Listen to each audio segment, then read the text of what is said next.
much, Pittsburgh, a great place. You have always treated me well. Thank you, Pittsburgh.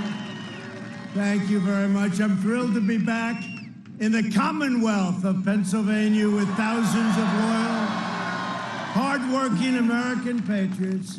And by the way, the home of the Pittsburgh Steelers. Congratulations. Congratulations. Good team. Great quarterback, don't you think? I think he's great. Big Ben, right? Big Ben. He's a good man. He's a good man. 42 days from now, we're going to win Pennsylvania, and we're going to win 4 more years in the White House. And we're all entitled to it, I will tell you that. With your vote, we're going to lift our nation to extraordinary new heights. We're going to turn the page forever on the failed political class, and that's exactly what we've been doing. And we're going to defend our jobs, our families, our borders, and our treasured way of life. And remember, we now put America first. We do it. It's been a long time. It's been a long time. This is the most important election in the history of our country. I believe that. And this election is a matter of economic survival for Pennsylvania. You had the greatest year you've ever had last year, and you're really on your way. We were very, very sadly disturbed by what happened with China. They let the plague out. They shouldn't have done it. But you're now on your way. We closed it up. We saved millions of lives. That's the bottom line. We closed it up. We saved millions of lives. And I will tell you, you see what's happening. You see the numbers as well as I do. You are on your way to, I think, maybe economically the best year. This next year will be the best year we've had. And the third quarter, wait till you look at the third quarter. Look at the numbers. They will be out before the election, but I predict they'll be very good. By the way, if they're not, I deny I ever said it. I deny it. But I'm pretty confident they're going to be incredible, probably the best ever. Under my administration, we proudly achieved energy independence.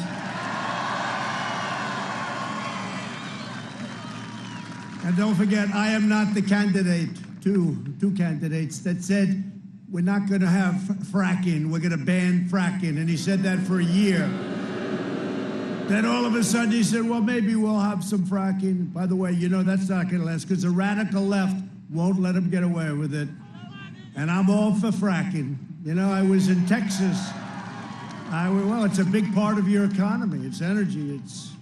It's just a tremendous part. But I was in Texas 2 weeks ago, and my opponent is against oil, guns, and God. And I just spoke to the governor of Texas, Greg Abbott, a great guy. He said, I think you're up 15, sir. I said, well, the fake news says I'm up 4. He said, you're not up 4. And I won it by a lot last time. Remember last time with you, with Texas, with many states? It's too close to call. We don't know. And then, boom, the polls close. They say Trump won, Trump won, Trump won. We won a lot. And I won Pennsylvania because of you. I won Pennsylvania, and you had your best year. So, I mean, that's the way it's supposed to work. And I think we're going to win a lot. Don't forget, last time I came in, I said I was going to give you the tax cuts, as regulation cuts. I said we were going to do big things with energy, big things with steel. Your steel mills, every one of them would have been closed and gone had I not won. But I said I was going to do all these things, so it's tougher. Now I've done everything I said and more. I've done more. I've done more than I said. So this should be easier, and I hear we're doing really well. I know we're doing really well based on, we came in with a lot of you great congressmen. I said, how are we doing? They said, you're going to win it by a lot.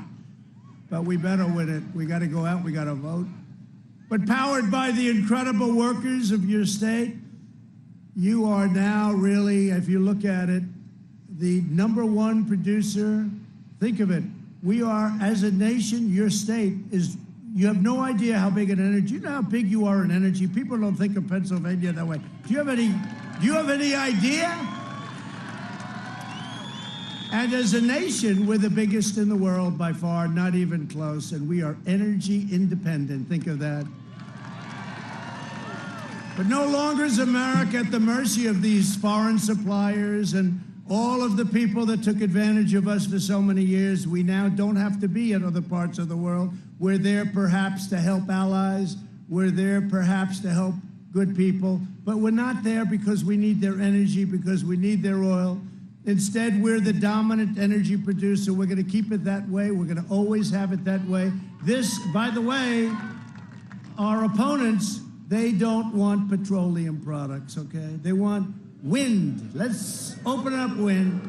Let's have some wind, and every once in a while the wind will blow and you'll produce a couple of things, and then you can close down your plant for the rest of the season. You can watch those birds fly out of the sky. Gee, I always say it's a bird graveyard under the windmills. Doesn't have the power, doesn't have the staying power. You see what's happening in California? Blackouts, rolling blackouts. How would you like that in Pennsylvania, the Commonwealth of Pennsylvania? Darling, what's wrong? I can't watch Trump on television tonight. I can't watch our president. Darling, we have a rolling blackout. It'll only be a few hours. I think we'll be on by 2 o'clock in the morning, darling, and we can watch a rerun.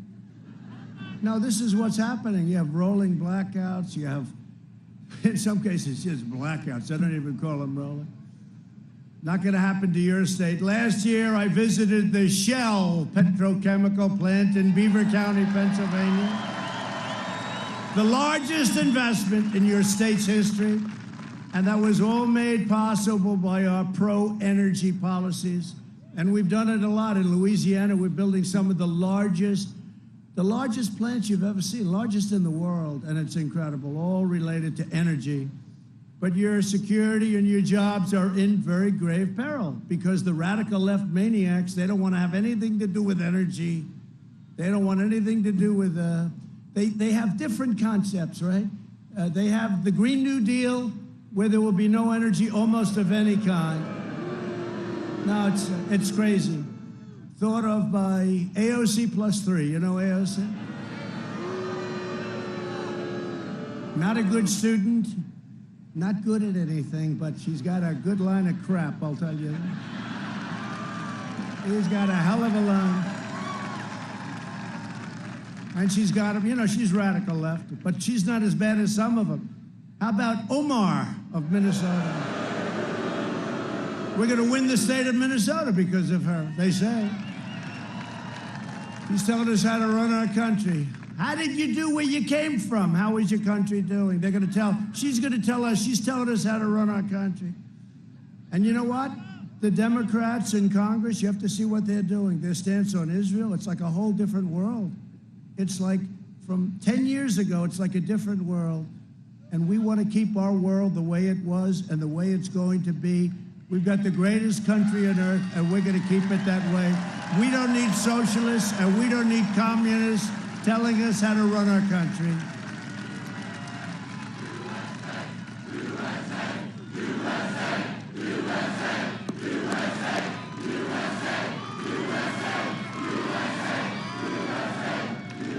You know, I do this every night, and a lot of times it's a waste. I did it last night. Did you see the crowd we had last night? We were in a great place, Ohio, and we had a crowd.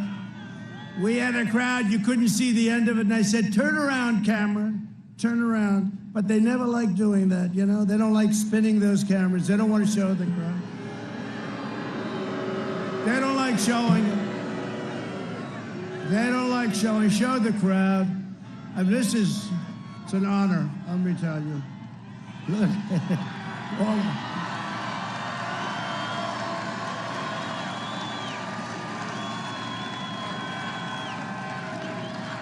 Look, you know, I used to think there was a difficulty, like it was a new camera that can't turn.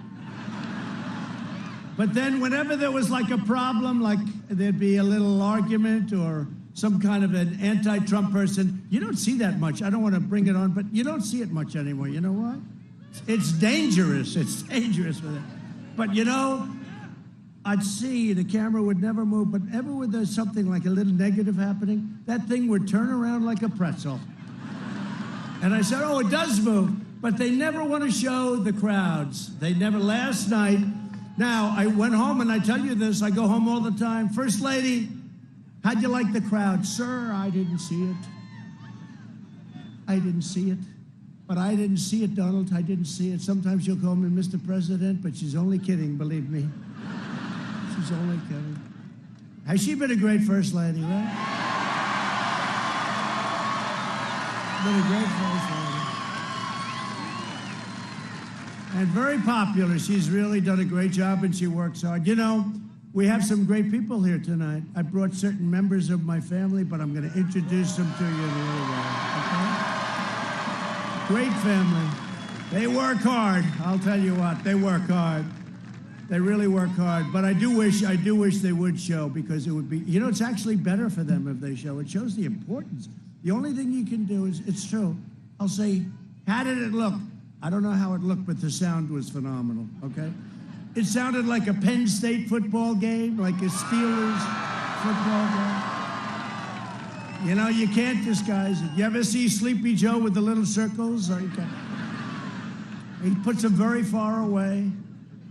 So far away, and then he comes up with the mask. He's like 100 yards from the nearest human being. He's got a mask.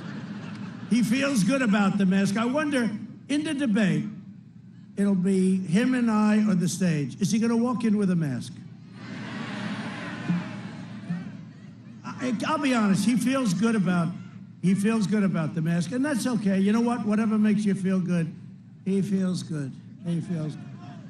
I mean, honestly, what the hell did he spend all that money on the plastic surgery if he's going to cover it up with a mask? Seriously. The whole deal.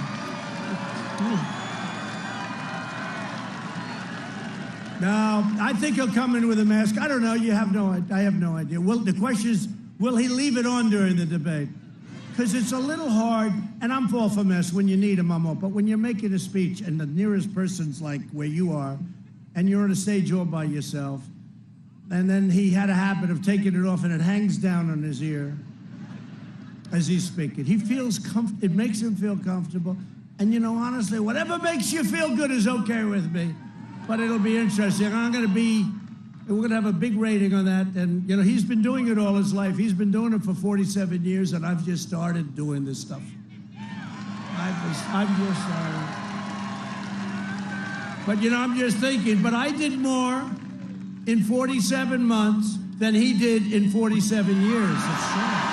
That's true.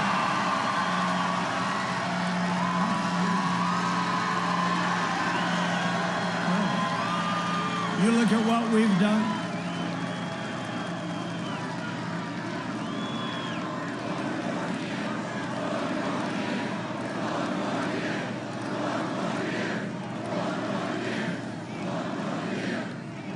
No, it's true. That's actually true. He did a lot of negative stuff, too. You have to deduct that out.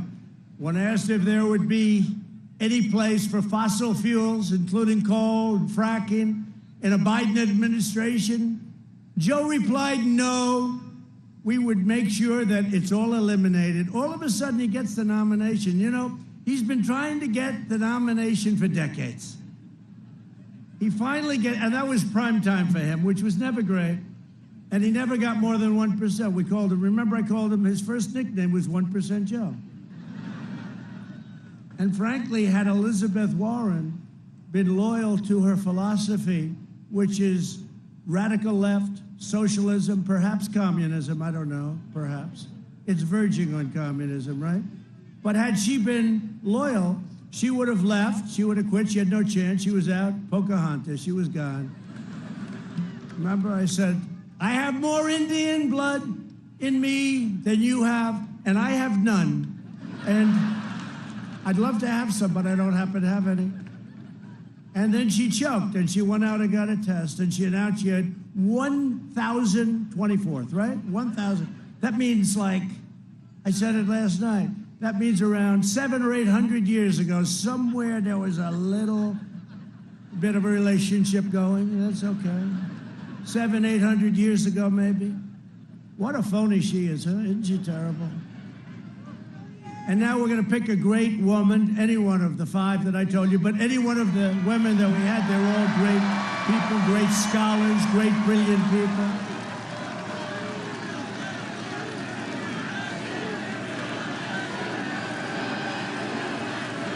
A lot of people. No, they're all great women. They're brilliant, great scholars. By the way, while I'm here, would anybody prefer that I pick a man? Is there any man that has the courage to raise your hand? There's one right there. I got one. We found one. No, we're going to pick an incredible woman, brilliant woman, and watch the abuse that she will take. Whoever, the decision's going to be announced on Saturday, 5 o'clock on Saturday, at the White House. And you see, we have tremendous Republican support. 2 people, you know, always got to be 2. Always got to be the 2, those 2. We have great support from the Republican Party, tremendous support. It's never been this unified before, ever, ever. In the fake impeachment, we had 196 to nothing Republican support, and we had 52.5 to a half in the Senate. Who was the half? I can't imagine. I can't, but he was very good today, I have to tell you. He was good. Now I'm happy. Thank you, Mitt. Thank you. No, he was very good. Very positive statement. But days ago, Biden reiterated his pledge to require net zero carbon emissions. That's basically saying, you know what that is? There'll be no more oil, there'll be no more gas, there'll be no more nothing, there'll be no more industry, there'll be no more country. That's what it's saying, really. And that would instantly shut down all fracking and all mining immediately in Pennsylvania, sending your jobs overseas, sending your money to somebody else, not you. And I'll keep your jobs in Pennsylvania where they belong, and you're going to be doing fracking for a long time. But I can say the same, because you are really big in energy, and I can say the same thing to you as I say in Texas. So they don't want oil. They don't want fracking, right? They don't want the energy that we know that powers these massive plants, because the other stuff is wonderful. It's not going to do it. It's not going to do it. So they don't like oil. They don't like the gas.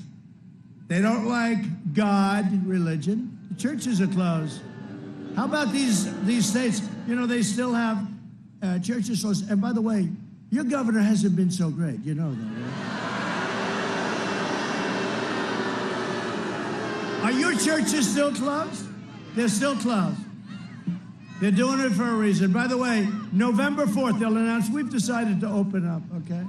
They're trying to make our numbers as bad as possible. So California's closed, Pennsylvania's closed, North Carolina's closed, Michigan is closed. That's another beauty right there. Michigan's closed. And then they have these fake ballots, millions and millions of ballots. By the way, when you see shenanigans, please report it to your authorities, okay? The real authorities. They're watching, and the authorities are watching. But please report it. But when you look at it, really, it's amazing. And they're trying to make our numbers look bad. But even with numerous closed states, and you notice also law and order, right? Law and order. The red states, the Republican states, they're working great. Record low crime, record low. But Democrat-run states, you look at Chicago, you look at New York. New York has gone through we have to bring back, we should draft Rudy Giuliani, okay? Let's bring him back. Draft Rudy. We want Rudy.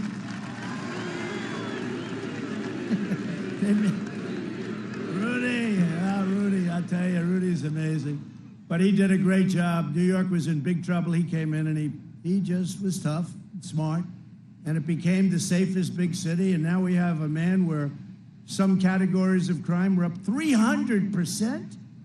He fired 1,000. He fired a lot of police. I guess $1 billion a year worth of police, worth of great police, firemen, and women. It's a terrible thing, though. I love that place so much, and it's so sad to see what's happening to New York. We're going to make a little bit of a play for New York. You know, in theory, the Democrats automatically win New York. But I do phenomenally in most parts, and then one part, it's automatic. But I can't imagine that particular part is going to be very happy. So we're going to make a play for New York. With Pennsylvania, I don't have to make a play. We've got Pennsylvania. Just go out and do it. We don't have to make a play. We don't have to. This is a great... You know, for years, though, Pennsylvania was a place that Republicans just didn't win. And for many years, everybody thought they were going to win. Every Republican said, yeah, we're going to win Pennsylvania. They thought they were going to win it, and they didn't. And I came along, and we won it. And we won it quite easily, And I think we're going to do even better now, because remember, #1 in the history of your state last year, and that's because of what we did. We stopped the dumping. We saved your steel, so many different things. But Pennsylvania is the home of American energy. Think of it that way. And this has taken place over a very short period of time. Also, the birthplace of a thing called the American Constitution, right? American Constitution. And to uphold our Constitution as written, as opposed to as conceived by some radical left judge. I will soon be announcing that nominee. You're going to love it. You're going to be so happy. If you don't love it, don't vote for me, okay? If you don't like it, my opponent refuses to release a list of justices. You know, I was told that a big thing when I was running last time, nobody really knew me. They knew me very well. We had great success at The Apprentice and in business, and it was great. But they never knew what kind of a judge I would pick or to be a justice, right? A justice of the Supreme Court. And I said, well, what am I going to do? How am I going to solve that problem? But, you know, I was in politics never. Don't forget, when I ran, they said, no, he's inexperienced, you know. And I ran against some very talented people, some of whom are very good friends of mine, some of whom I don't like too much. You know, when I don't like somebody, it lasts for a long time. But I said, well, how do we solve that problem? I don't know. They just weren't believing. You know, the appointment of a United States Supreme Court justice was much more important to the voters than I thought. And they're right, because they will set policy for 50 years. They'll set policy, whether it's life, whether it's Second Amendment. Your Second Amendment, if I weren't president, you know the pressure. Your Second Amendment would be obliterated. It would maybe be gone, but at a minimum, obliterated. They haven't touched your Second Amendment, not even touched it, because I'm here to block. I'm a blocking force. I'm like a lineman for the Pittsburgh Steelers. I'm a blocking force. No, they haven't touched it. But your Second Amendment would be under siege. So nobody knew. I never knew. You know, you hear about Supreme Court. You know about Supreme Court. You know about other judges. By the way, at the end of the first term, we'll be close to 300 federal judges, including Court of Appeals, which I think is a record. I guess it's a record. It's a lot. That's a lot. Nobody's done that. And very important, no, it's a record. Think of that, 300. That's a big percentage of the entire judiciary. Think of that, 300. And many, many Court of Appeals judges, but 2 great Supreme Court judges or justices, and now we're going to get a 3rd. Can you imagine our enemies, 3 in one term? So many presidents, they just don't have the chance, and it's so important. But I said to my people, I said, so if they don't believe me, what I'll do is I'll make up a list of 25 judges or people, and we'll tell them I will only pick from that list. They said, that sounds like an interesting idea. This was my idea. You have to be, you know, when you've never run for office before, you have to have a little bit of imagination. So I got out on a list. I named the people were good. I said, and I promise that I will pick someone like the people on this list. And it didn't work. It went nowhere because they didn't trust it. If they didn't trust, they said, we want you to pick the people on the list, not somebody like the people on the list. So I went back the next week. I said, I will pick somebody that's on this list. And they were all great, great judges for the most part, I think almost entirely, but judges, and really respected, conservative, believers in our country, solid, incredible people. And as soon as I did that, things went through the roof. It was amazing how important it was. By the way, would you stand up with that beautiful jacket? I love that jacket. I love this guy. How many times, how many events? He's been to a couple. That's really great. Thank you very much. I've seen him before. He's been here a couple of times, like about 90. Thank you, man. That's really nice. I'm going to get one of those jackets. By the way, and you know the wall, yeah, 330 miles. 330 miles. 330 miles.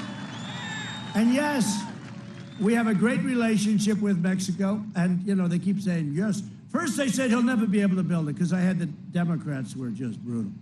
I made a terrible mistake. I said it last night. I should have said, we will not, under any circumstances, build a wall at our southern border. They would have given me all the money in the world.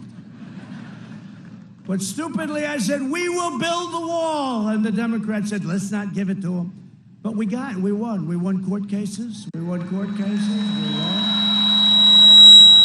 fact, I won so much money, we could build 4 walls if we wanted. So then they said, all right, they've lost. I mean, so by the way, we're up to 330. The exact wall, their dream choice. You know, I said to the Border Patrol, I love these people. They're great. ICE, the Border Patrol, what they do is incredible. They're incredible.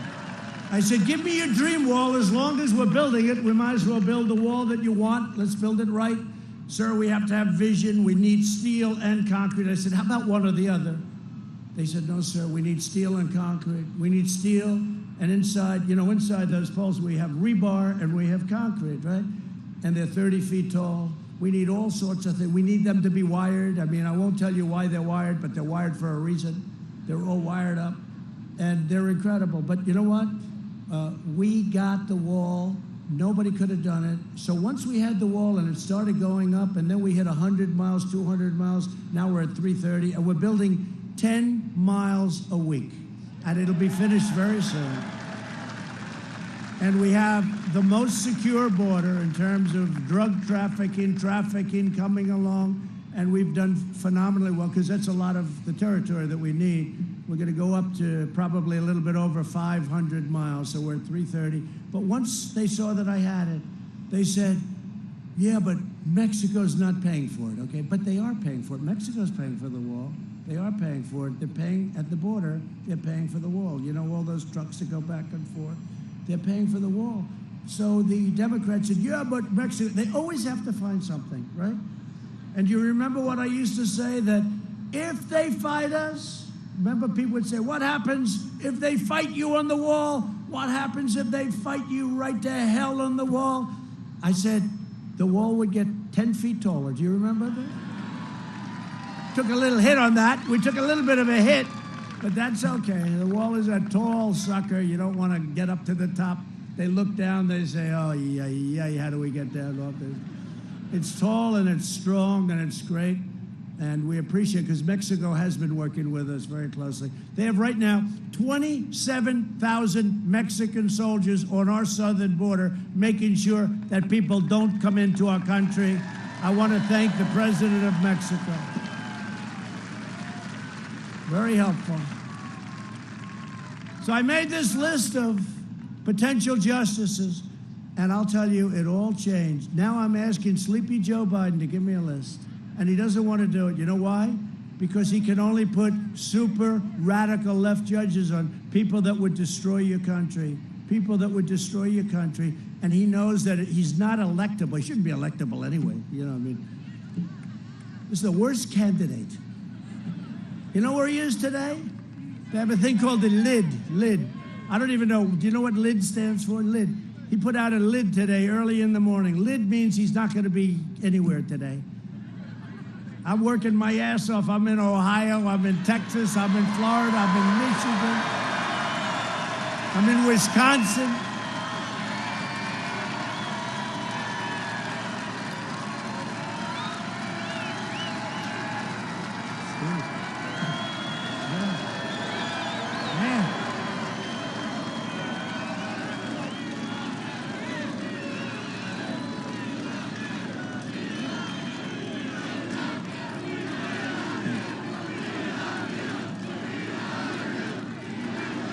That's so nice. Well, that is something that one of the fake news reporters back there, they said they've never heard of that one. There's a chant that's going on the last 6 or 7 rallies saying, "We love you." That's never happened to a politician before. Am I a politician? I don't want to be a politician. I don't think of myself as a politician, but it really is. I appreciate it. And I don't think it, I've never heard it. I liked Ronald Reagan, but they never said, "We love you." Maybe they did. They're going to try and find out. Then they'll say, "President Trump lied last night." Because 40 years ago, I remember. But no, nobody's ever heard that one before. And I appreciate it because it is reciprocal. Thank you very much. Reciprocal love. It's reciprocal. I had such a nice life before I did this. I had such a nice life. Then I had the witch hunt that goes on forever. It goes on. And then we catch them spying on our campaign. How about that? Think about it. Let's see what happens to them. But we caught them spying. All of that, you know, the whole big deal. And then the guys that were doing the investigation, they have their 31 different phones. They were accidentally wiped clean. 31 different phones. I think it was like 19 different people. And they all did the same exact accident, which if you knew anything about phones, it's almost an impossibility to do it once, let alone 31 different times.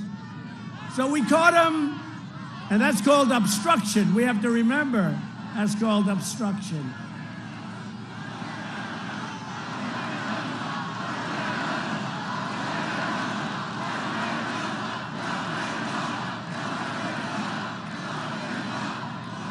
That was the Mueller group. That was the Mueller group. All those phones there wiped so clean. And you know, Hillary got a subpoena on the 33. I said, forget about these things because you'll find them. They have them. They're in the State Department. I have no doubt about it. They're in the State Department. But they'll get them. But you know what? 33,000. They have a request from the U.S. Congress, right? That's not bad. U.S. Congress, they send a subpoena. Very, very important. And after getting the subpoena, she deleted all of her emails and acid washed, and then she took her telephones. I've gotten rid of phones too. I threw them away, right? She took cameras and she beat the hell out of them with a hammer. And then threw them away. And they found a couple of them. They were not in a pretty, she was very angry, obviously, if she did the hammer work. But if anyone else did this, see, there's a protection. There's a dual level of justice, but we're getting down to the bottom of it because it's not fair to us. Not fair to us. She deleted them on the basis, 33,000 emails. She deleted them on the basis that it was all about her daughter's wedding, Chelsea, and also yoga classes, right? 33,000 emails on yoga and a wedding. I don't think so. And Comey said, oh, that's okay. That sounds like a good reason. That's Comey. That's another beauty right there, that Comey. Well, we caught him. We caught him. Very smart move. Getting rid of that guy was a smart move. But we caught him. Listen, we caught him. They were spying on the campaign. They were doing actually worse than that, but nobody's ever done a thing like this. So let's see what happens. But we caught them cold. We got so much stuff. Remember the insurance policy, right? From Strzok and Page, two lovers. You know, they were very smart. They would use the public servers. They'd send it over the public wires because they didn't want to be caught having an affair. So they went over the public. That was a very good thing for us, wasn't it? Darling, darling, darling, please. She's going to win. She's going to win, isn't she? Peter, only you can save us. Peter, she's going to win. Yes, darling, she's going to win. I know. 100,000 to nothing. Remember that? Actually, it was actually 100 million to 1. So this was 100 million to 1. This is this idiot. So listen. So darling, please tell me again. Yes, 100 million to 1, she's going to win. But just in case she doesn't, we have an insurance policy. Now, that only means one thing. And we went through the insurance policy, and we caught them. So let's see what happens to these treasonous crooks, these terrible people. And they put our nation through turmoil. But I just want to thank, a lot of people were very unfairly treated. You look at General Flynn, look, he's still going through it. Can you believe it? But a lot of people were unfairly treated by a bunch of treasonous, horrible people. And they used the intelligence agencies of our country to try and steal an election and to try and do a coup. When you think, I mean, who would ever think this country, but that's all you can say? I mean, some people would say, well, that's a conspiracy theory. No, just take a look at the records. So it's just a very exciting, for me, it's a very exciting thing because we found something that nobody would have thought possible. Now let's see what happens, but we have them called. They spied on our campaign. It's our campaign. And if you want to save America, you have to go out, get out, and vote. This is the most important election. In just 3.5 years, we've secured America's borders, which makes them very unhappy, rebuilt the awesome power of the U.S. military. We built a military. It was totally depleted when I took over. We built a military, $2.5 trillion we spent, all made in the USA, the greatest equipment, the greatest planes and rockets and missiles and our nuclear. I hate to even mention the word, and hope to God we never have to use it. But we have the most powerful weapons in the history of the world. And we did that over a very short period of time. Weapons that are so powerful that we're the envy of the world, but I never want to use those weapons, and hopefully we'll never have to. You know the way you don't have to use them is when you have them.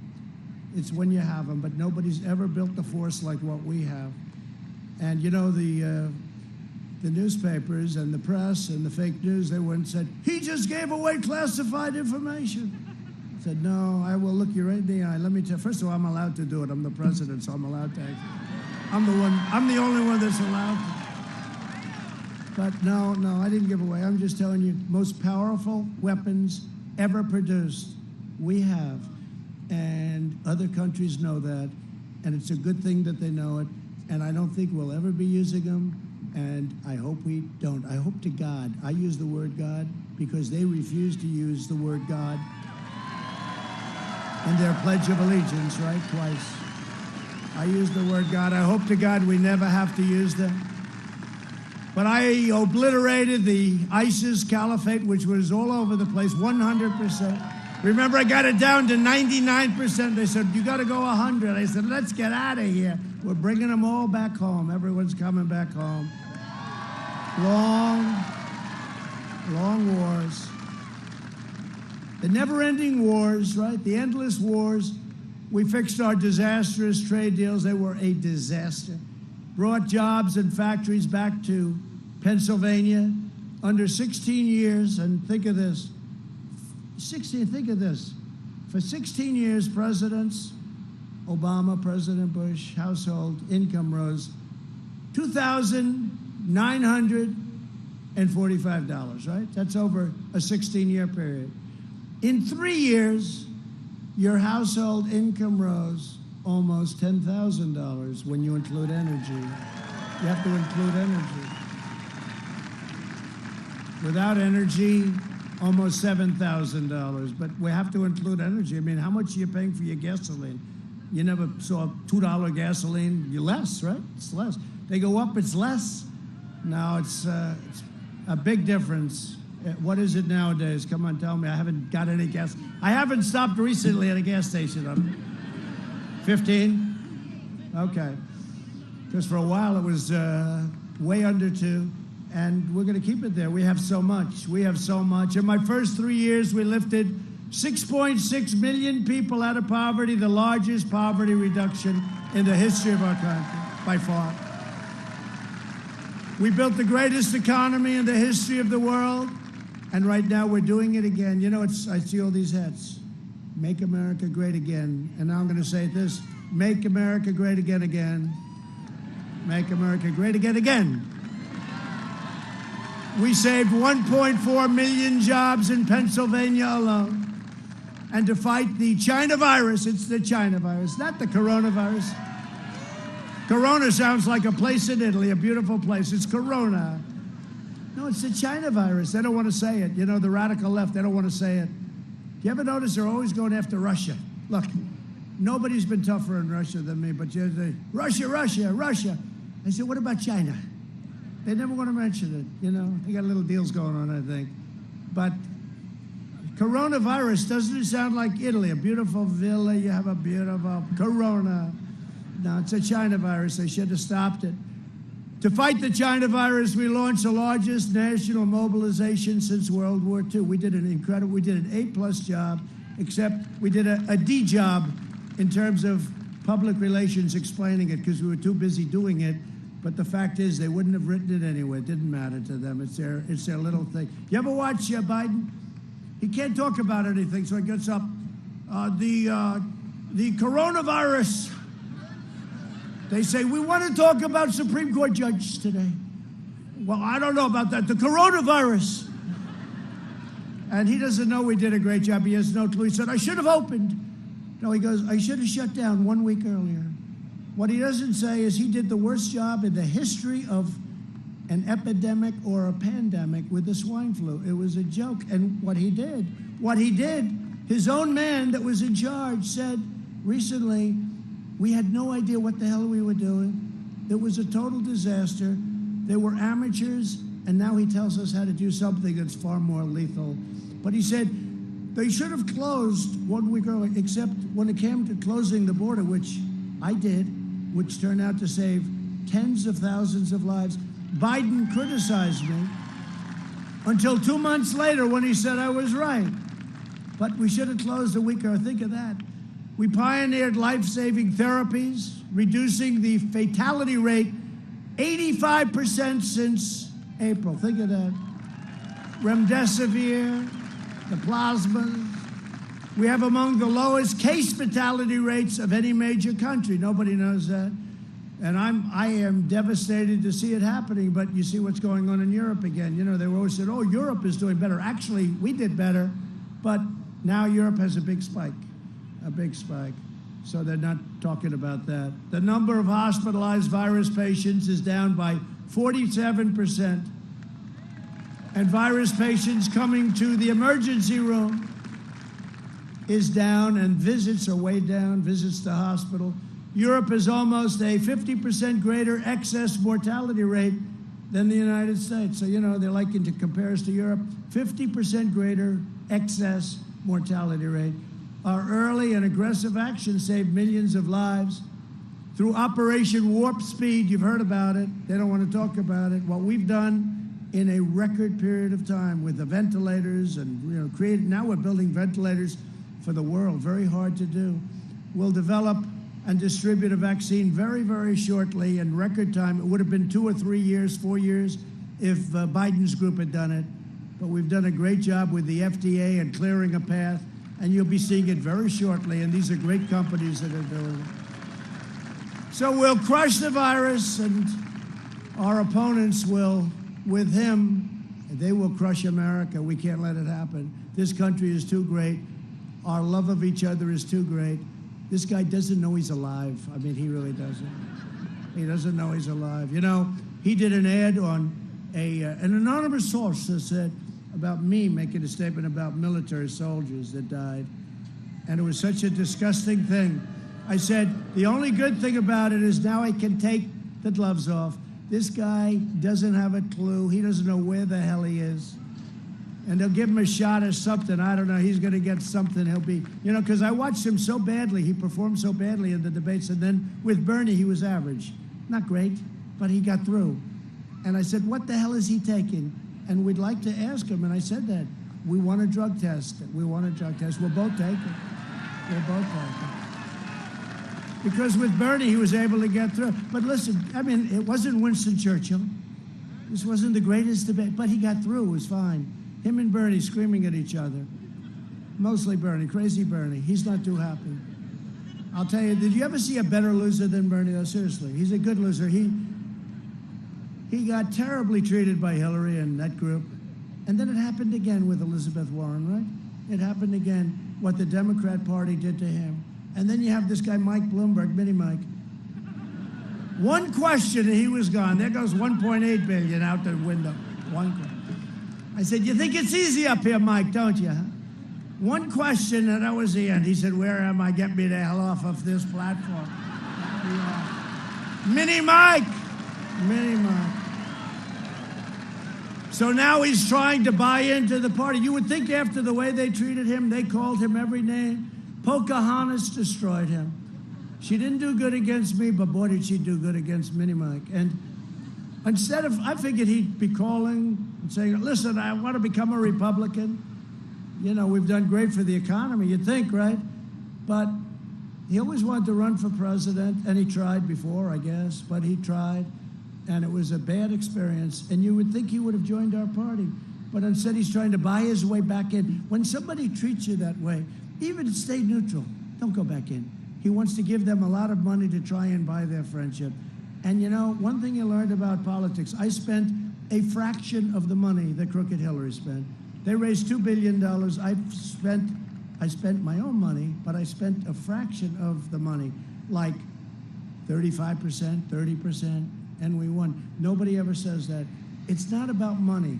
It's about other things. There are other things involved. It's not just about money. You know, in the old days, my father would teach me, if you can win and spend less, that's a good thing.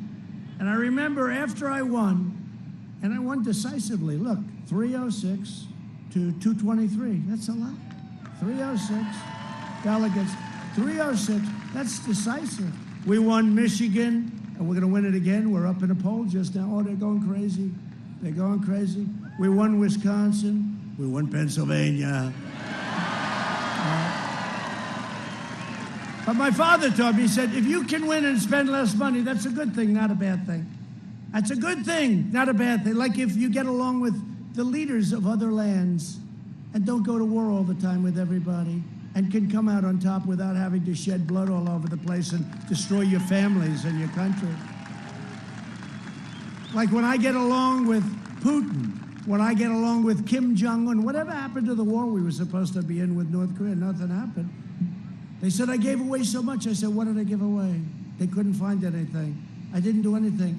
They said, you met. Oh, I met. Oh, okay, I met. Now, you would have been in war with her. You would have been in war. But if you can spend, think of this, if you can spend less money and win, that's a good thing. So after I won, one of these people back there, right back there, in order to keep the thing going on Trump, I had won. He said, but Trump raised substantially less money than crooked Hillary Clinton. That's because I didn't need the money. I didn't need the money. And I can call up a lot of rich guys and raise a lot of money, but I feel uncomfortable doing it, because when you do that, it's like you sort of, it's not the same. I could call up every guy. They call me up and they say, sir, how are you, sir? Mr. President, sir, I have friends. I don't have too many friends left because I used to be comfortable. You know, you have to be comfortable with people, right? And I have friends. I have one friend, Richard. I talk about him all the time. But they're multiply this times 100 people. And Richard used to call me up 5, 6 years ago. Hey, let's have dinner. All right, where do you want to go? I don't know. Go to some crazy restaurant. Today, the restaurants are all closed in New York. They don't want to open them. They want to make them do badly until November 4th. Don't worry, they're opening on November 4th.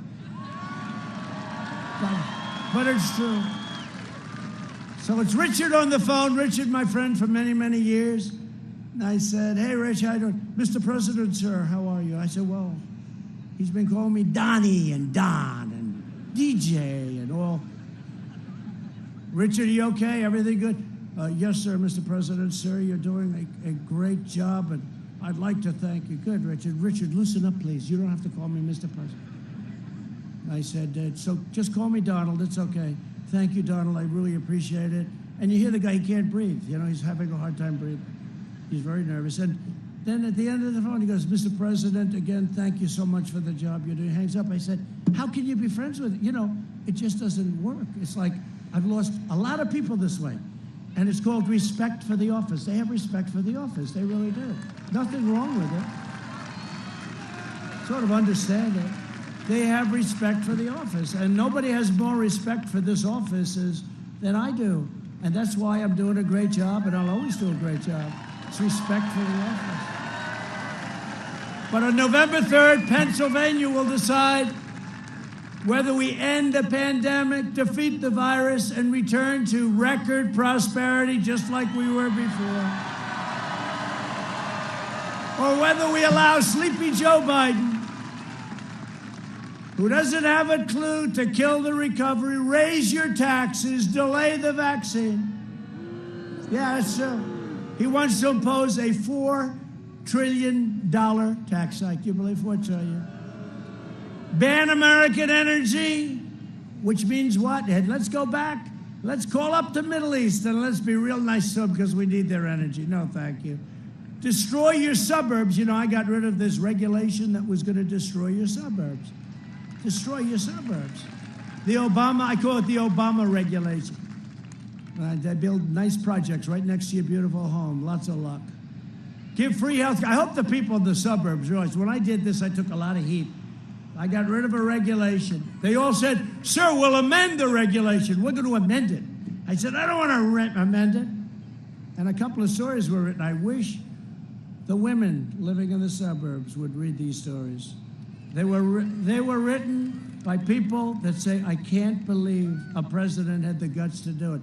I did because I want to save the American dream. And by the way, a big part of the American dream are minorities who made it, and they want to live in the suburbs, and they don't want to be next to a project.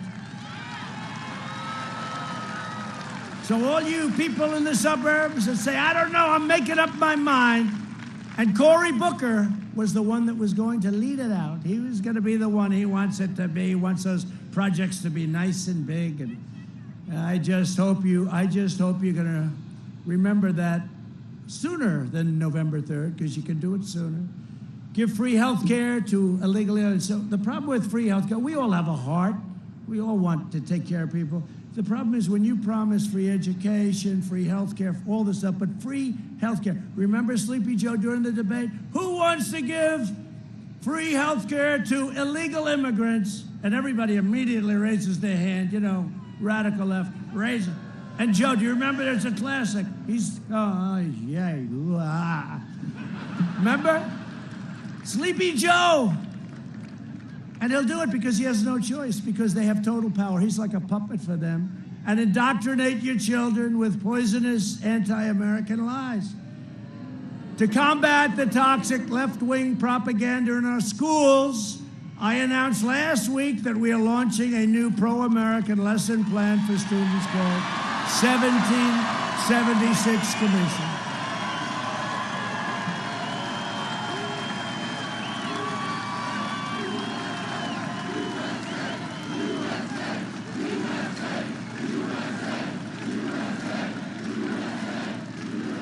We will teach our children the truth about America, that we are the most exceptional nation on the face of the earth and getting better every single day. We're not going to let it fail. The Democrat Party has joined forces with flag burners, anarchists, anti-police people, they're extremists, agitators, and then they say, oh, no, this was a peaceful protest. This is a peaceful protest. They know what I'm talking about. They know our great uniform, brilliant, we love them. But you know what? We call it a peaceful protest now because the only thing you're allowed to do in Pennsylvania, you can't go to church, right? You can't meet, you can't congregate, you can't look at each other. You can't give your wife a kiss goodnight, you gotta wear a mask. You can't do anything. They got you closed up. Don't go out to dinner, stay where you are. Michigan, same thing, like the governor. Her husband went boating. It was a disaster because nobody's allowed. He was the only boat. He had this massive, beautiful lake. You know the lake I'm talking about. It's a big lake. And then a guy tried to put a boat. Who is it? It's the husband of the governor. And that didn't work out too well for her. But the only thing you're allowed to do is protest. And they have a line. You can't go to church. You can't be with your neighbors. But if you're going to protest and burn down stores and loot stores and shoot people and step on people's faces and do all sorts of bad things that these people will protect you from doing if they were given their rightful power and dignity back. So they have a clause. Stand up, fellas, stand up.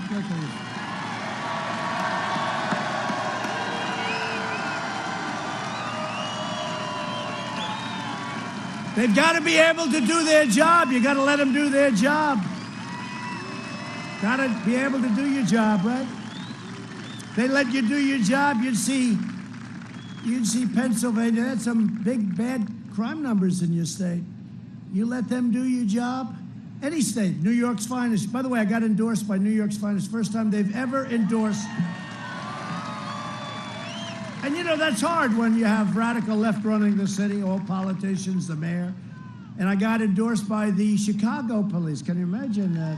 And I got endorsed by Oklahoma, and I got endorsed by Texas and Louisiana, and I got endorsed by Florida, the sheriffs. All the sheriffs got together, they endorsed Trump. I got endorsed by law enforcement, everybody. But how could you possibly endorse people that hate you and don't respect the job you do and don't let you do your job, most importantly? Because if they let you do what you do better than anybody else in the world, you wouldn't have problems. And these are other police departments.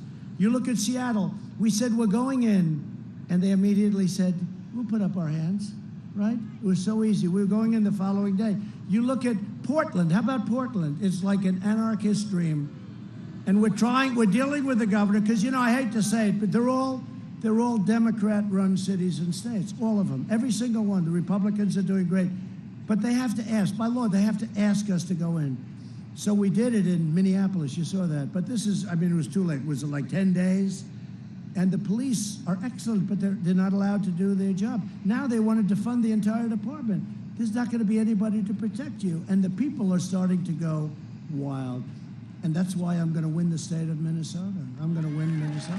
That's right. But you remember that beautiful day? It was 10 days late.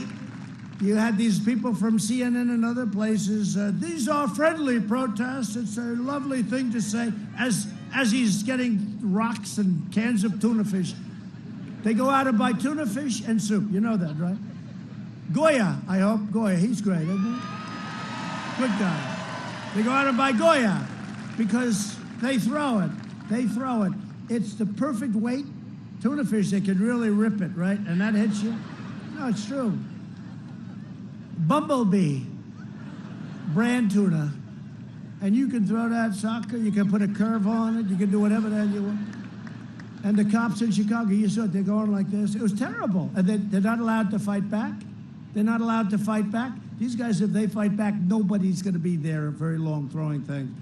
But they throw, but they're professionals. They're anarchists, and they're paid for by outside stupid rich people. They're stupid people. And by the way, you know the first ones that get wiped out? If they ever, they don't have a shot, by the way, I tell you that. But if they ever did, the first ones that would get wiped out are the stupid people that gave them the money to do this stuff. Those are the people that would get wiped out from. But you know, they're very smart. Everything is perfect, right? You ever see where they drop the bricks along the thing in a bag, and then they drop, everyone picks them up, throws them at our great police? We're not going to let that stuff happen. But this is all, it doesn't happen with Republicans. I was with Greg Abbott. I was with Ron DeSantis, Texas and Florida, and other governors that can't even believe a thing like that can happen. But they get caught. They're walking up there like 30 cans of soup. They have like 25 cans of tuna. They get caught. I'm bringing this home to my family. How dare you stop me? No, no, no. They use it as ammunition. It's terrible. So we said to the governor, we said, we want to go in and we want to take over Portland. It'll take us literally a half hour, maybe less. We'll march through. And you saw a little dose of it. Minneapolis, the governor finally said, go in. We have the National Guard. And remember that beautiful sight? The street was a mess. That idiot reporter from CNN got hit on the knee with a canister of tear gas, right? And he went down. I've been hit. He'd been hit. The one with the shaved hair. Maybe I'll do that one day. I'll give it up. I'll say, better shave it. But he went down and he didn't like it. He was hit. Police brutality. Remember that. What these people were doing. They're throwing rocks. They're throwing everything they can at the police. Okay, now the National Guard forms. And we just saw the one guy come out in a black uniform, right? The uniform costs approximately $250,000. They got infrared stuff. They got more equipment. And they walked in, and they've got the tear gas. They've got everything you can possibly have, right? Pepper spray. They don't want you to use tear gas anymore. In some places, like I think in Milwaukee, they said no tear gas, no pepper spray. How the hell do you keep, big crowds back? You can't. So the police all quit. They all quit. They said, we can't do it. But you remember they went out, and you had one, then you had 2, 3, 4, then you had 5, 6, 7. All of a sudden, they started pouring in. They were getting off the buses. They came from a different locale, and then you had a line of them, and there was no social distancing, unfortunately. In fact, I was going to turn them in because they were right next to each other. They were right next to each other. They were touching arms, and they had big, strong arms like these guys right over here. They were big, strong guys. That's all right. And they were, like, together. And then you saw the first line, then you saw the second line, then you saw a third line, then you saw a fourth line. And then they said, march. They never halted, just walked right through, cleaned everything out. And Minneapolis was cured. They were cured. They grabbed them, they grabbed them, they grabbed them. They were grabbing them left and right. Sometimes they grabbed one guy. I'm a reporter. Get out of here. They threw him aside like he was a little bag of popcorn. But honestly, when you watch the crap that we've all had to take so long, when you see that, it's actually, you don't want to do that, but when you see it, it's actually a beautiful sight. It's a beautiful sight. And they had the same thing on some other streets, and the whole thing was gone, and I haven't heard of any real problem in Minneapolis since that happened. They were just burning down the city, and that idiot was standing there. This is a friendly protest, and behind him was like 10 blocks of fire. It's a classic. I don't know. You know what I'm talking about? So I just have such respect, but you have to let these great professionals do what they do best. You have to let them do it's called law and order. We need law and order. It's a Democrat phenomenon. And if they win, Sleepy Joe, if they win, because he has no power over these people are crazed lunatics. If they win, your cities will be like this. You'll lose all rights. Your Constitution will be worthless. It'll be a terrible, terrible thing. And I'm not even sure that after some time listening to that and going along with that, I'm not even sure the country can ever recover. That's how bad it would be. I'm not sure it can ever recover. Over Labor Day, left-wing radicals rampaged through Pittsburgh, harassing diners at restaurants. I saw that one. That was horrible. No, I saw that, right? I saw that. The one guy grabs a woman, an older woman. She's eating a steak. He grabbed the steak and started eating it. Then he threw it back on the plate. An outdoor place. And the husband standing there like, they're afraid for their lives. It was a terrible thing. That should never be allowed to happen. A thing like that should just be closed up before it ever gets started. That was terrible. Remember that? An older woman.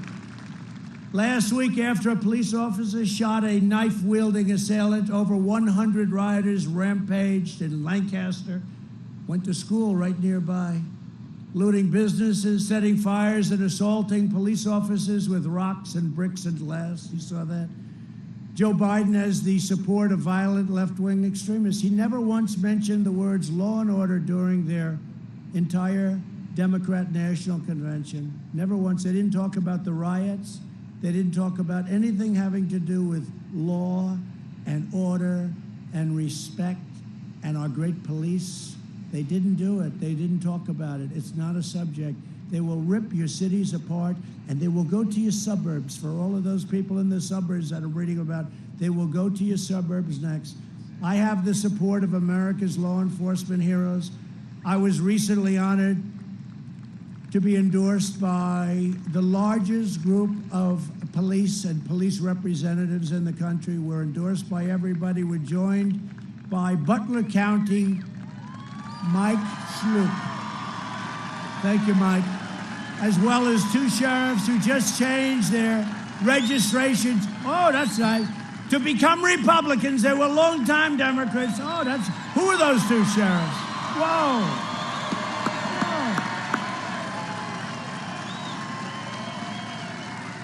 Thank you. That's Fayette County Sheriff James Custer and Forest County Sheriff Bob Wolfgang. Where's Bob? Stand up, fellas. Thank you.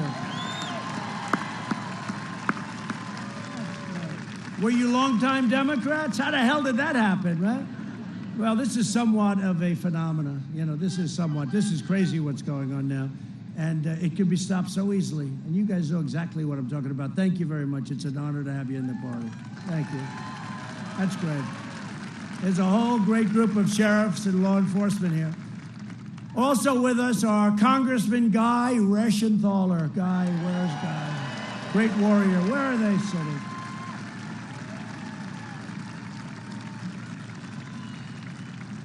And a friend of mine and a warrior. He's a warrior. He's tough as hell. They said, we want to impeach the president for making a perfect phone call. Oh, did you hear today they want to impeach me again? They said, if I submit the name of one of the most talented people in the world to be a justice of the Supreme Court, they want to impeach me. They want to impeach me if I'm following the Constitution. Now think of it. This is crazy Nancy. These people are stone cold crazy. Think of it. I got impeached for making a perfect phone call. Perfect phone call. Everybody read it. Nobody to this day. And the Republicans stuck together. It was great. Also, a friend of mine, and he wanted to just rip them apart. I remember when he heard about it. He's a rough guy. And he's a popular guy, too. They love him. Congressman Mike Kelly. Thank you, Mike. Come on up here. Come on up here. Just come up. Come on up. Mike, come up. Come on, Guy, come up. And Congressman Glenn Thompson. Congressman Dan Muser. Come on. And Congressman Scott Perry. Thank you, Mike. Hey, Mike, good shape. Come on, Mike. Come up here. Oh, what a group. What a group. Thank you.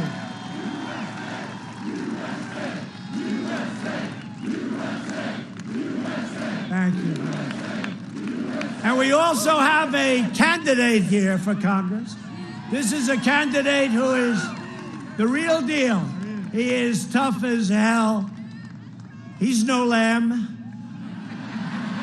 You know, he's no lamb. I don't know if you can get over that. This guy could get over it. He'll rip it apart if he had to. They have big security over here. That's okay. Secret Service. That's okay. Come on up here. Sean Parnell, who has my complete and total endorsement.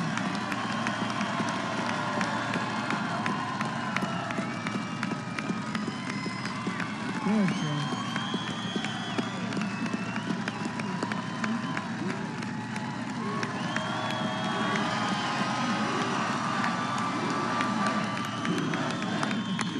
The real deal. You know, Connor Lamb is just a puppet for Nancy Pelosi and crying Chuck Schumer. You know crying Chuck? He cries every time he thinks it's appropriate. Now, I'll tell you what, this Connor Lamb turned out to be a stone cold phony. When he was running, it's a very Trump, they like me. And I thought he was a Republican because his ads were so good. We have to respect our president. I said, this guy's doing some beautiful ads. And I found out he was a Democrat. And I'll tell you what, he's nothing compared to Sean. Sean is the real deal. Thank you, Sean. And just give a little hand, because he's done a hell of a job, to our campaign chair, Bernie Comfort. Thank you, Bernie. Bernie Comfort. Thank you. Thank you to Bernie Comfort. Thanks, Bernie. All right. while you guys are standing behind me like a beautiful curtain, well, they're not blocking Air Force One, so we could, but I have a woman with us tonight who has devoted so much. She gave up her business. She said, Dad, I'm going to come down to Washington and help you. And I love you, Daddy, and we're going to help people. And I don't care. And she was very successful in every way. And it's my daughter, Ivanka.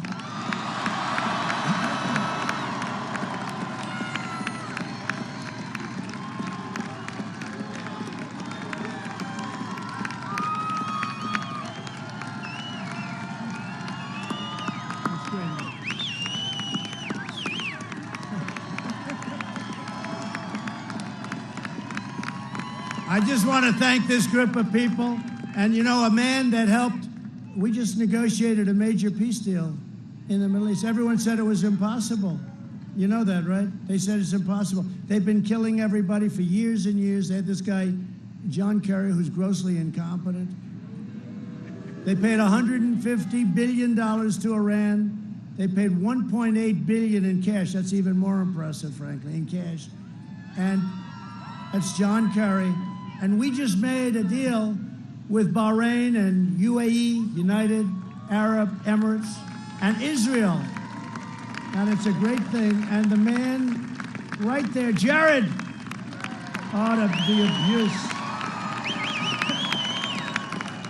the abuse he takes, but he did something that nobody's been able to do, and he wants none of the glory. He'd rather not come up here. These guys will come up 100%, but Jared, great deal, great job, incredible. Everyone's talking about it. We have plenty of other countries going to join. And there's no blood in the sand. Okay, thanks, honey. Thank you.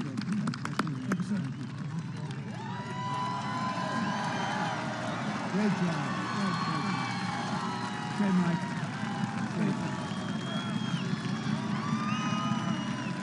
Great people. Thank you, Sean. Thank you, Sean.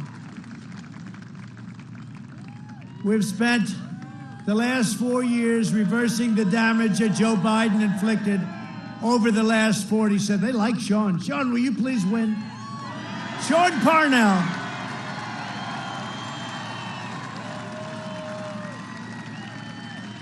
Yeah, I'll tell you, he's popular. That's great, Sean. We love Sean. But Biden championed every globalist betrayal of Pennsylvania for half a century. He was a cheerleader for the worst trade deal ever made by any country, NAFTA, and China's entry into the World Trade Organization, which built China like a rocket ship. They were flatlined for many, many decades, and then right through the roof. That was a Biden approval, too. These disasters ripped out 1/3 of your state's manufacturing jobs. You know what happened. Biden shouldn't be asking for your vote. He should be begging for your forgiveness. He did a terrible job. Now the Democrat Party is pledging to rejoin the disastrous Paris Climate Accord. You want to spend a lot of money for nothing? Eviscerating your state's economy. You will spend $1 trillion, and what it is really, it takes away your power, it takes away your energy. You'll be closing your plants and factories all over the place. I withdrew from it, and and you know what? The people that understand, the smart people, they said, I can't believe you had the guts to do it. And I figured I was going to be absolutely killed on this one. And you know what? I'm so proud I did it, and people get it. It was a ripoff of the United States. I withdrew from the catastrophe because I was elected to fight for Pittsburgh, not for Paris. This election is a choice between Pennsylvania and China. If Biden wins, China wins. When we win, Pennsylvania wins and America wins. For decades, our politicians spent trillions of dollars rebuilding foreign nations, fighting foreign wars that never ended, and defending foreign borders. But now we're finally protecting our nation, rebuilding our cities. And we are bringing our jobs, our factories, and our troops back home in the USA where they belong.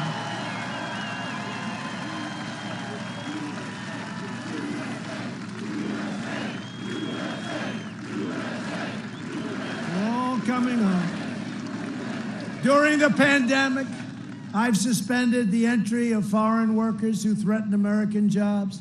As our economy reopens, I want to ensure that Americans are first in line to get the great jobs and the high wages.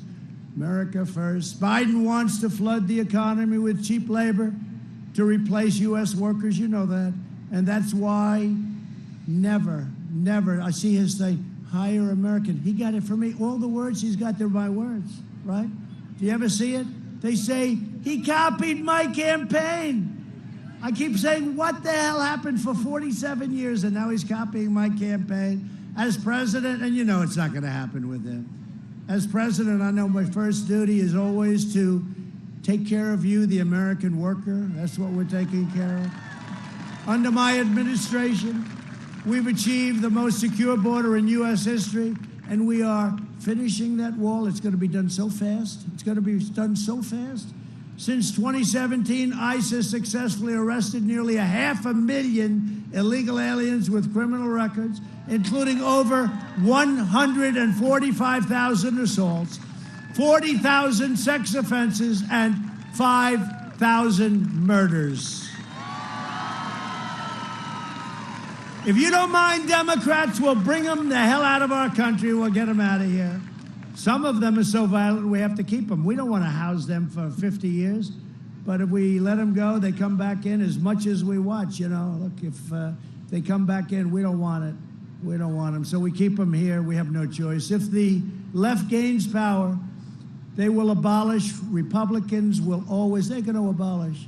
Republicans will always stand with these incredible heroes of ICE and Border Patrol. You have to see these ICE people. They go into a den of MS-13. They call them a den, a nest, where you have these guys that are vicious gang members. And they go in there, they just start swinging. It's the craziest thing. They love it. Now, who wants that job? Do you want that job? Look, he's a tough guy sitting here. You too. You're tough guys. You don't want any part of it. They're just incredible. And they love our country. They love our country. And then people say, oh, they're too rough. They're too rough. You have no idea how bad some of these gangs are, what they do. They use knives because it's more painful. They cut people up. They cut two young, beautiful girls, 16 years old. They were going home from school, and they cut them to pieces. Killed them. They're animals. We invested $2.5 trillion in the U.S. military and launched the first new branch of the U.S. Armed Forces in 75 years, Space Force. Not since the Air Force. Not since the Air Force. Think of it, the Air Force was last. If I did just that, Space Force, big deal. By the way, it's going to end up being one of the most important things you've ever imagined. But if I just did that, a sixth branch of the U.S. military, that would be a big deal. That's like one of many, many things. We passed VA choice and VA accountability. We killed the founder and leader of ISIS, al-Baghdadi. They were after him for years. We took out the world's #1 terrorist and the mass murder of American troops and many others. Qasem Soleimani is gone. I withdrew from the last administration's disastrous Iran nuclear deal, one of the great disasters. And by the way, you know, it's practically expired. The crazy deal that Obama made practically expired. And his chief negotiator, he never left. I want this. Nope, we're not giving it to you. Okay, let's go on to the next thing. Give me this. Nope. Give me this. Nope. Give me this. Nope. He never won a point. He lost everything. It's the worst deal I've ever seen. And the only time he left the table is to go on a bicycle ride, and he crashed and broke his leg and his arm. And I promised everybody I would never go riding in a bicycle race. I swear to you. I kept my promise, recognized the true capital of Israel, and opened the American embassy in Jerusalem. I also recognized Israeli sovereignty over the Golan Heights. That was a 52-year development that I got done like in about a day. They've been negotiating that, sovereignty over the Golan Heights. I got it done immediately. 52 years they worked on that. But instead of endless war, we are forging peace in the Middle East. It's so great. Peace in the Middle East.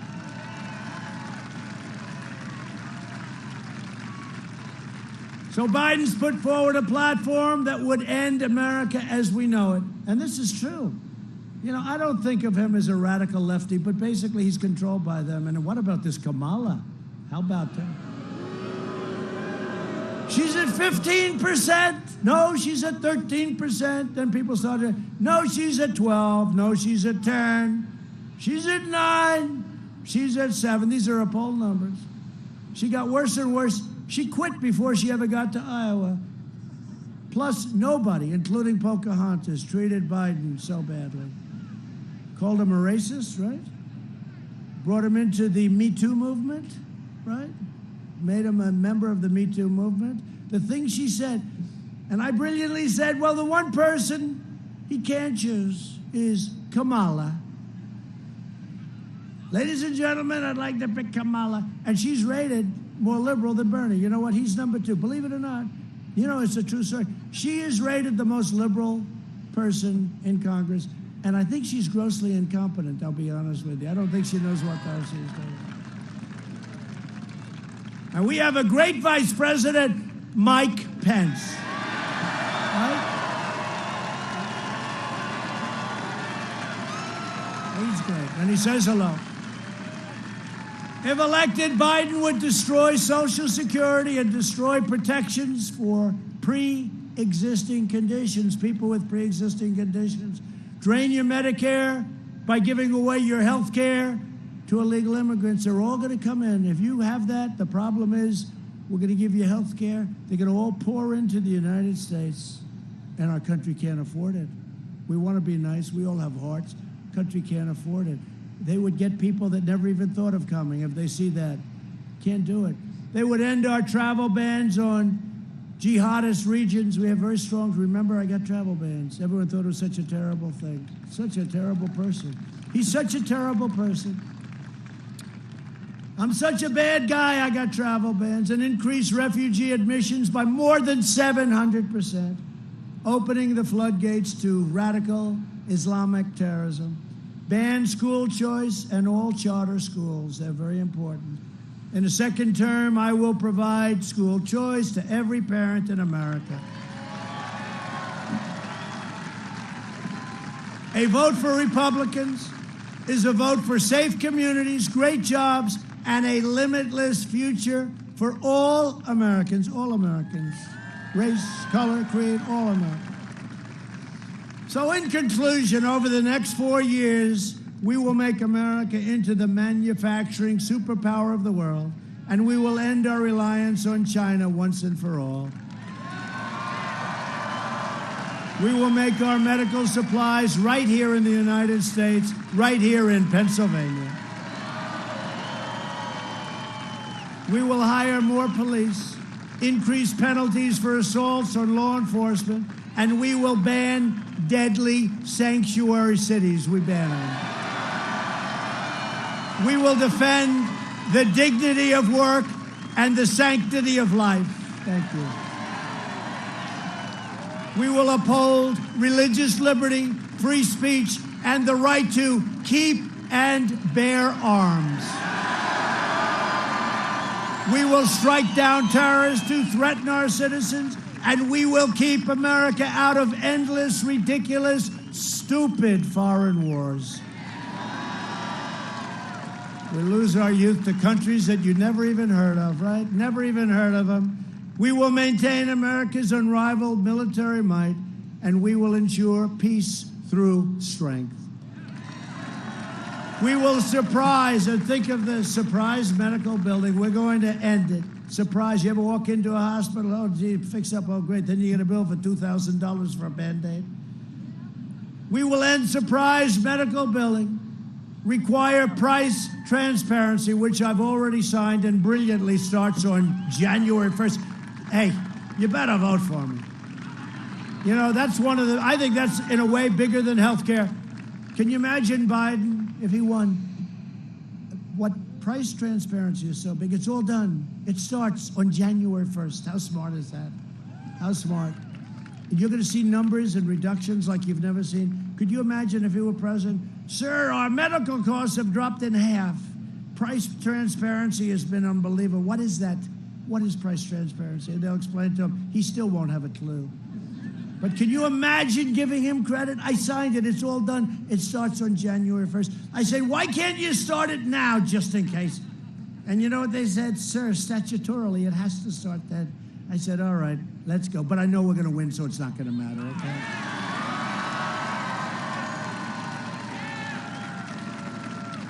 And we're going to further reduce health insurance premiums and the cost of prescription drugs. We have favored nations laws, where now we get the same price as all these nations that are paying a tiny fraction, which should have been instituted a long time ago. And the drug companies are going after me with those ads. Oh, it's terrible, terrible. You know why?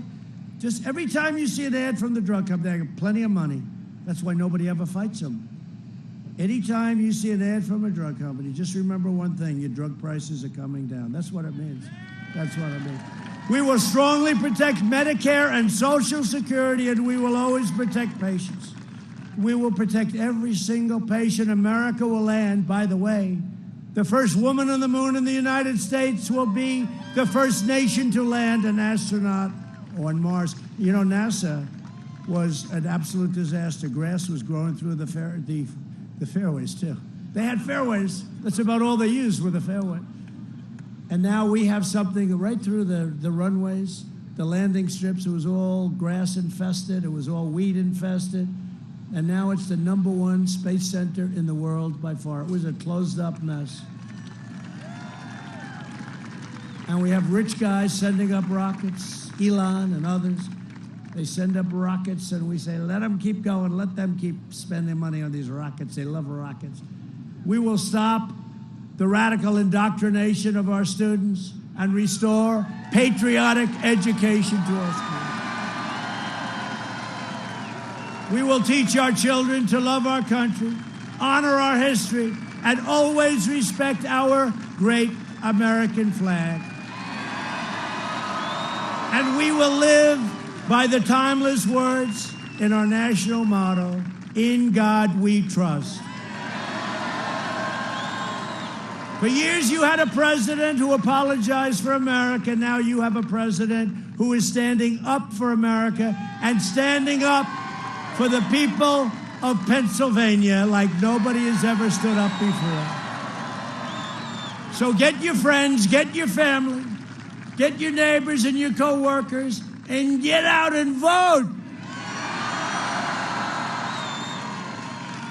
And early voting, if you didn't know it, has already begun. And watch it, and watch those fake ballots. You got to go out and turn them in. If you see somebody cheating, you got to turn them in. From Erie, and you probably will. It's going to be a mess. Watch this. But get out and vote, early voting. From Erie to Easton, from Altoona to Scranton, from Harrisburg to right here in Pittsburgh. Say hello to Big Ben. We stand on the shoulders of Pennsylvania patriots who gave their blood, sweat, and tears for their beloved country. This is the state where our founding fathers declared American independence, right? This is the state. Such history. Such history. It's where the Army weathered its brutal winter at Valley Forge, I know it well, where George Washington led his men on a daring mission across the Delaware, and where our Union was saved by the heroes of Gettysburg. Gettysburg, one of the great, great, incredible sights of history. Gettysburg. So vicious, so horrible, and yet so beautiful and so historic, right? Incredible. Gettysburg, Pennsylvania. This is the place where generations of tough, strong Pennsylvania workers mined the coal, worked the railroads, forged the steel that made America into the greatest and most powerful nation in the history of the world. And we are making it greater, greater, greater than ever before. Not even close. Not even close. It's what we're doing. We're doing it together. Proud citizens like you help build this country, and together we are taking back our country. We are returning power to you, the American people. With your help, your devotion, and your drive, we are going to keep on working, we are going to keep on fighting, and we are going to keep on winning, winning, winning.